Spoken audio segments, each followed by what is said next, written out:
Žinot, visada šalia įstatyminio teisingumo daug svaresnis arba daug svarbesnis žmogaus gyvenime yra dangaus arba dieviškas teisingumas. Ir mano video būtent apie teismo procesus, kai mes vienas kitam būna mokinys arba mokytojas, yra apie tai. Ir jeigu šiandien aš remčiausi į teisingumą, tai būtent į dangaus. Todėl, kad turiu instrumentą ir galiu tai padaryti.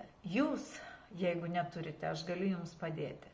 Bet įstatymų teisingumas, ten gali atsitikti ir pinigai, ir papirkimas, ir draugystė, ir pažintys, ir mainai, ir iškreipti tą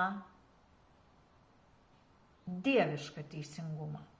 O dieviškam teisingumui įtakos negali padaryti niekas.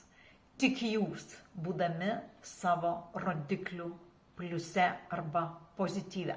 Tai jeigu remsiuos tuo ilguoju video apie patirtį ir teismo procesą, tai žmogus turėdamas karminę klaidą gyvenimo už svetimus pinigus, jis turėjo šitą situaciją. Jeigu jis būtų pliuse, jis būtų nedavęs į teismą. Jam būtų svarbiau kiti dalykai. Jam nesinorėtų paimti svetimo. Situacija būtų nuvingiavus vienaip. Kadangi jis ėjo į minusą, toje situacija nuvingiavo jam nepalankiai.